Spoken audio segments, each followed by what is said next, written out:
thanks for coming in.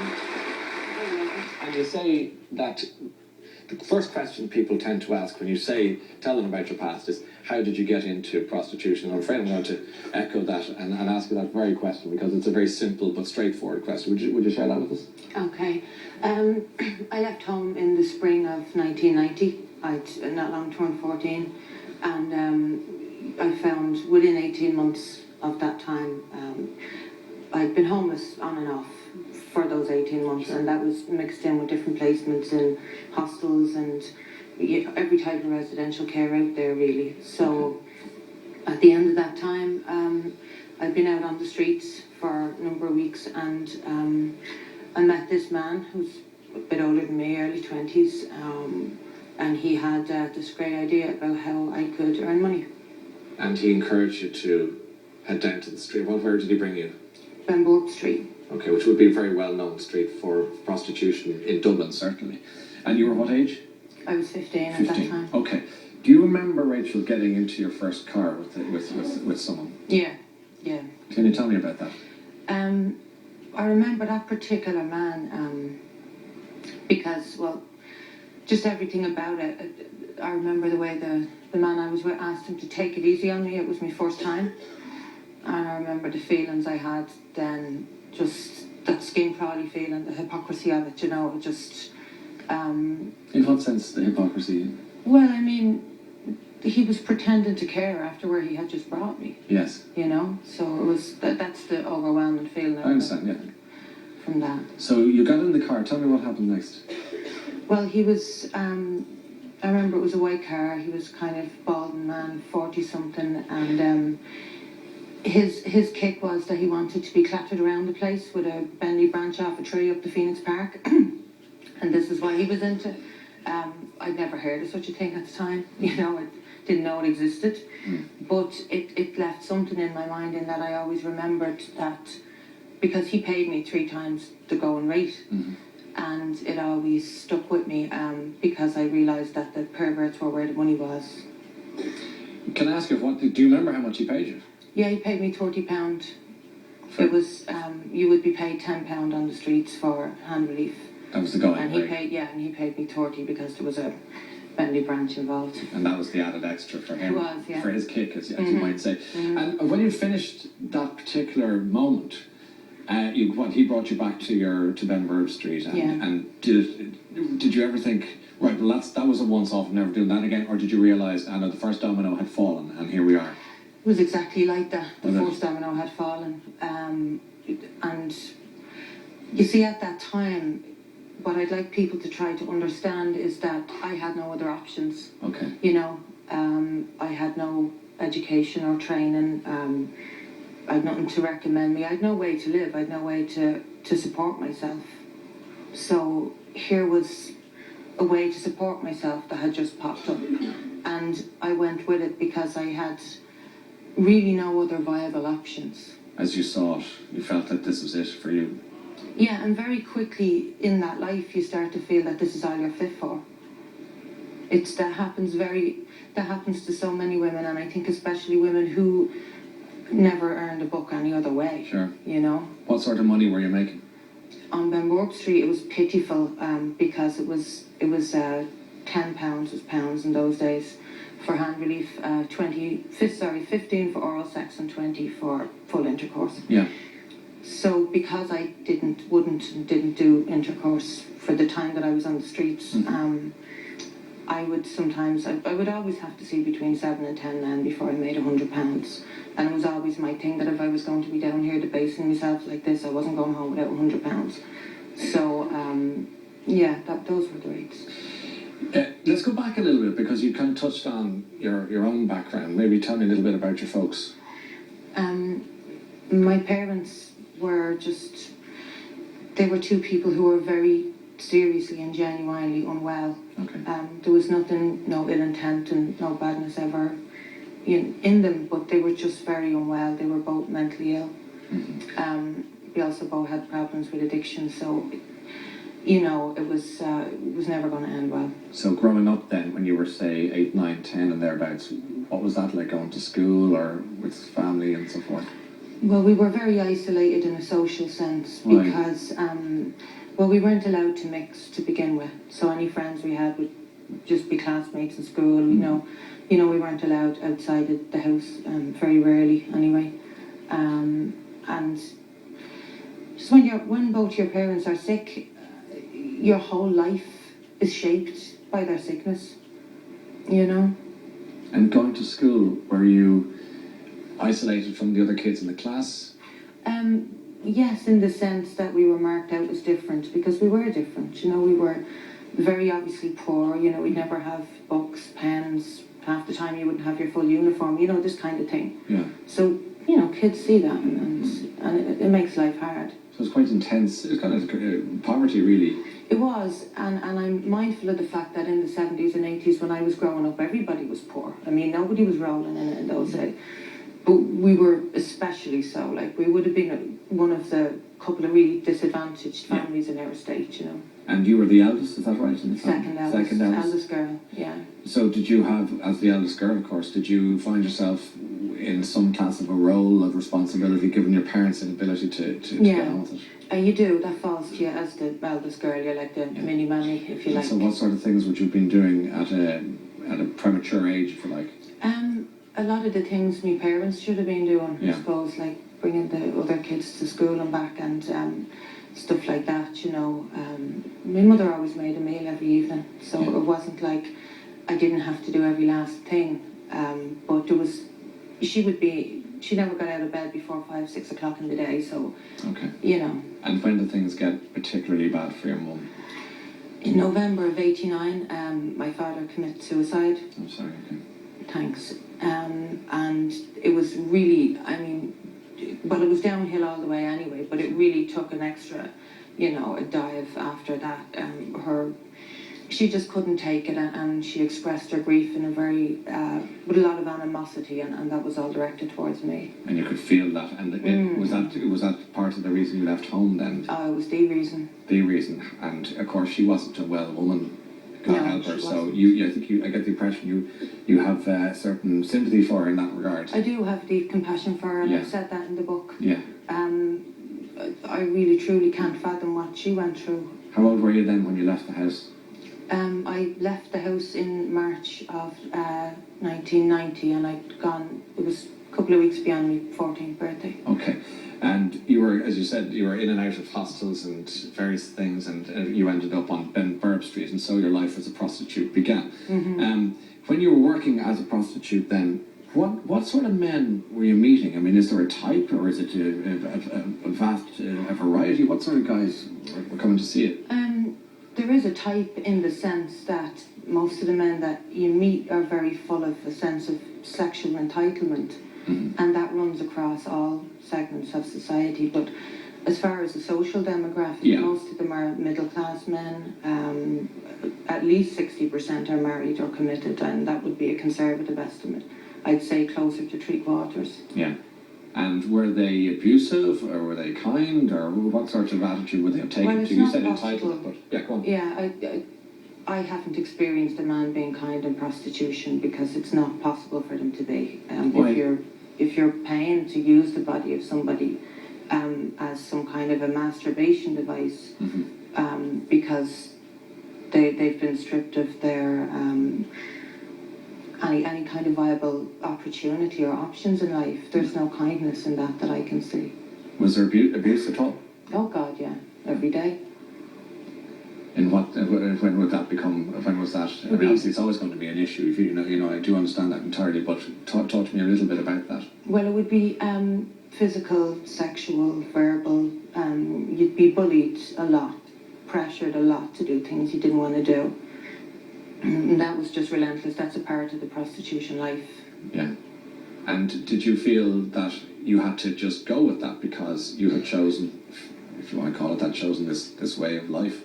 Well, that's exactly the attitude you get from the men who were paying you. Yeah, they'd say that. This is this is the way it's going to be. Yeah. And put up and shut up. I've given you 20 quid. Did you ever try to put up, or at least or say to them, deal with it? Did you ever try and confront them? That's what I'm trying to say. Oh yeah, I did. Yeah. How'd that go? It went different ways with different men. Sometimes they'd look at you with this look of shock on their face as if to say, oh my God, the doll has come to life, it has a brain, it has a mouth, it's talking to me. Do you know what I mean? Oh yeah, yeah. And the more violent end of the spectrum, what would they do to you if you were questioning there? The first real fright I got in prostitution was when I had a rifle pointed at me at 15 years of age. How did that happen? He wanted to have intercourse, and I had made my arrangement with him before I went back to his apartment, the way I always did.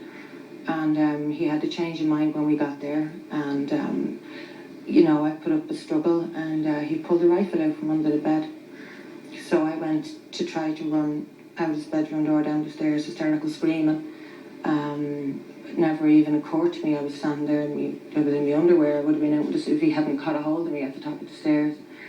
So, those type of things, that's the level that some men take the bullying to. If they don't get their way, and they really don't even see you as a human being much at the time. Was violence a common scenario for you, or was it sporadic?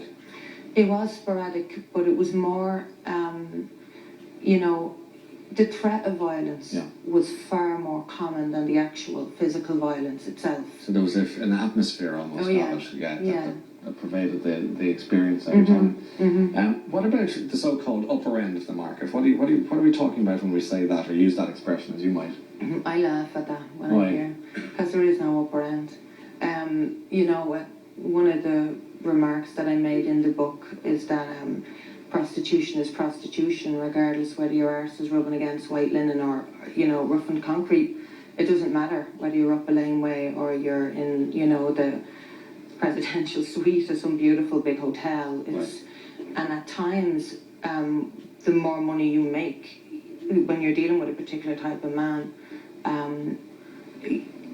the less fortunate you are, because there seems to be this attitude that I got quite a lot, and it was like, you should feel privileged to be here earning your 200-300 quid or whatever, and you'll do every last thing I can possibly imagine. And you've got these men playing out these porn fantasies, and your body is the utensil for this. It's disgusting. But you kept doing it. I did, because I worked from I was 15 till I was 22. Okay. So the reality that I had to process, was that I grew up in prostitution, so by the time, it's not like you can't just fall out of this life, do a U-turn and decide, I think I'll go to Trinity College today. It don't work like that. Yeah.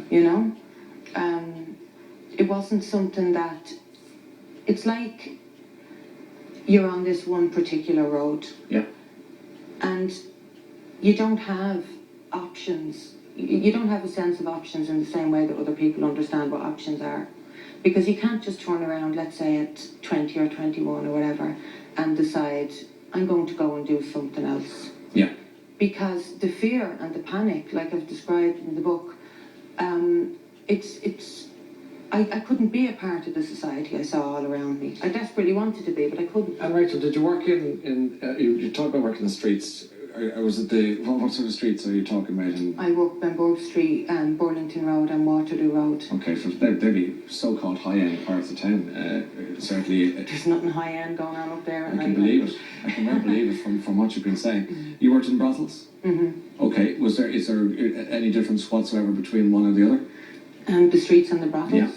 The difference, as I found, was that I was just a lot safer on the streets, which always surprises people when I say that. Yeah. Okay. Because on the streets, you can use all your faculties. You can look at a man, listen to him, you can smell him, has he got booze on his breath, and so on and so forth. So you can use all your senses to try and keep yourself safe. But you can't do that indoors. You don't know what you're dealing with until the bedroom door closes, and by that time, it's too late. You're trapped. What does working as a prostitute do to your mind, to your sense of well-being? Well, I know that it certainly destroyed mine, and How? It devastated me. I mean, if you're having your body used by 7, 8, 9, 10 people a day, it destroys your sense of self. That's if you had any sense of self to begin with. It's a sickening, disgusting thing. And the thing that annoys me is that I do believe people understand on a sensory level the wrong of it. They do. Oh, you? yeah. Even when they're there in the moment, you think that they know. Do, yeah. I think so. Reason being, over 7 years, and I worked in Dublin, Limerick, Galway, on street, off street, in the middle of the road, massage parlours, as we say, high end, brought the whole lot. So, well, where were all the happy hookers? Because I never met one. Yeah, and that's a term that must drive you mad, is it? Sometimes it amuses me and other times it repulses me, because what I saw in prostitution was a whole load of women anaesthetising themselves with vodka, with Valium, everything you can think of, with cocaine. What did you take? Yeah, I was a cocaine addict. Yeah, and was one feeding the other? Was the prostitution feeding the cocaine habit, and then you're in the cycle? That's usually the way it is for a lot of women who develop addictions in prostitution, is that they need the money to keep going with what they're going on with. Right. In my case, it was, it wasn't about that for me. It was more to do with the fact that I couldn't keep working. I couldn't keep working without taking myself out of the situation. Do you understand? Mentally. Clarify that for me a little bit. Well, what I used to like to do, the way I used to handle it, was to keep my head together while I was working. But as soon as I was done, I had to anaesthetise myself with a, Hoover and load of cocaine up my nose, to forget about the day or the night or the week or whatever I was after having. Yeah. Because processing those painful, harmful memories, it had me in a state of torment. So what was the turning point for you then, Rachel? When did you decide, I have had enough of this, I'm out? I remember several things. When I was 22, I had to come to terms with the fact that I'd spent around about a third of my life in prostitution. And that's not something any 22-year-old wants to, accept. It was uniquely depressing, as an understanding. So that was a part of it. But the biggest part for me was that my son, he was 4.5 at the time, and he was about to go to school that September. And the thing is, you can, no matter how dysfunctional your life, you could make a toddler work around a crazy schedule, but you can't do that with a school-going child. And I knew that I would never be able to be up ironing uniforms and making lunches and having them on time for school, and I had to get my life together. So how do you get off that? Oh, I booked a holiday home in an off-peak season down outside of Dublin, and I went down there. He did his first year in school down there, and I just got used to living in poverty and with no cocaine in me and no prostitution. So you literally turned the gear yourself and said, Yeah, you didn't talk to anyone in particular, you just said, I'm out, and you sorted yourself out. What happened next then? I came back to Dublin after that year, and I spent about another year, I think it was, just not knowing what to do with myself. But not doing prostitution? No. You were absolutely gone. From the summer of '98, that was it. It was shut down? Yeah. Okay. And I went back to school in the Millennium year. I went to a PLC college, and I did very well there. I got a string of distinctions, mostly. Congratulations. Thank you. And I got a place on the journalism degree programme in DCU on the back of that. Nice. So I went and I done my degree. In DCU? Yeah. How did you enjoy that experience? It was strange in the sense that I felt very vulnerable. It was funny that, I didn't feel vulnerable kind of for the most part in prostitution, because I was inured to that life. Yes. But I felt vulnerable in college because I didn't feel I had a right to be there. Did you not? No. So how did you get over that particular? Stubbornness. Yeah. You've got that streak in you, have you? Yeah, I seem I to kept do. you there. Mm-hmm. And you're looking at, you talk about people who say there's such a thing as what did you call them, happy hooker, is that the expression used to drive you mad? And so some women love doing the job, and that, as I say, is something that irritates you no end. What would you like to see happen now that you've written a book about your experiences, you've gone public, and you clearly have ideas that you'd like to see happen? I think you've addressed places in New York and Harvard and so forth. That's right, so you want to speak out. What is your fundamental message, Rachel? We want to see, and I'm part of a network of women, Yeah. a global network of women now, and we want to see the Nordic model move throughout the world. And what is the Nordic model? The Nordic model is the law that was first implemented in Sweden 14 years ago, whereas the purchasers of sex are criminalised. The fellas looking in the car window. The fellas looking out the car window. Yeah, excuse me. Yeah. Yeah. Okay. And because for centuries the powers that be have simply been arresting the wrong people It's the demand that drives this industry. And, you know, I hear a lot of nonsense about there being great diversity in prostitution. But what I would like to know is, if that's true, how come the half a dozen girls on my corner were all under the age of consent and all came up through the residential care system? And I presume a lot of which is actually a total can of worms too, because there's loads to talk about there. Unfortunately, we can't get into it now. But I presume you'd also be keen to try and help women who are trying to find the way that you eventually found through stubbornness, probably, but you got there. That's something. Yeah, women need real viable exit strategies. There's no point in legislating to take away the income of any woman if you don't give her a viable alternative, and we're very, very firm about that. Are you proud of your book? Proud I got there in the end anyway, yeah. Yeah, well, congratulations, and I know I'll mention it now, it's in shops as of today, but well done, and thanks for sharing.